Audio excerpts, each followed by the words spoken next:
You need to have these 4 things before ICE picks you up. First thing is a signed G28.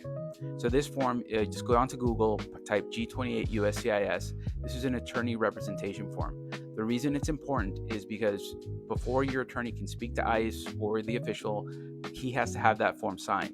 And if they pick you up and decide to detain you someplace far away, it's really hard to get that form signed. So I'm here in Ventura County, right? If you get picked up here in Ventura, they might choose to detain you in San Diego. In that case, I have to get in my car, drive to San Diego, go to the detention facility, wait 4 hours at that detention facility, and then get your signature for the G28. And then I have to come back to my office, scan it, and send it to the ICE attorney or the ICE officer so that he can talk to me, because he won't talk to me without a signed G28. So that's why it's really, really important to get it signed before anything happens. That way I just can get the signed G28, scan it, and send it, and I'll be done. Same thing for any other lawyer.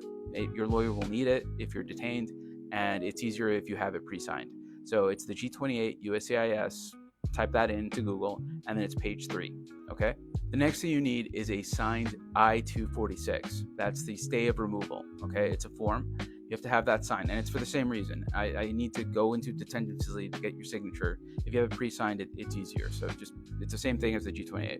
So I-246 ICE. Put that into Google, print it out, sign it. The third thing you should have is all of your immigration documents ready and scanned and emailed to yourself. So if you have longer than 2 years, you're going to do this just so that you can prove that you've been here longer than 2 years. Even if you've been here less than 2 years, maybe they'll give you some time so that I can represent you or someone else can represent you.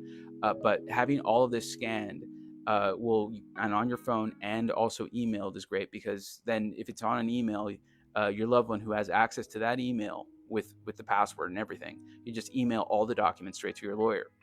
And also, we can email those documents to ICE so that they can know that you've been here longer than 2 years and you're entitled to a hearing. Uh, and it's just useful. People lose the documents.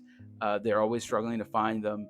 Just get the documents in order right now before you get picked up. That way, you have them all ready. You have them all on your phone. You have them emailed. It's good practice. So do that. The fourth thing that you need to do is start shopping around for an immigration lawyer. So not every immigration lawyer does removal defense. Some of us only do family petitions. Some of us do only removal defense. Some of us do both. Some lawyers pretend to be immigration lawyers and they're not. They do other aspects and they diddle around with immigration law. Make sure that they only practice immigration law, or at the very least, it's one of 2 specialties that they do, and that they do removal defense and have been taking removal cases. So you want to shop around for that lawyer, and you want to get a good feel for the lawyer and maybe get an estimate on their prices. So if you get detained, that loved one of yours can go to that lawyer, and there's already a relationship there. The lawyer might hold on to some information from you, at the very least, a little bit, like your name, your address, your current status, that kind of thing.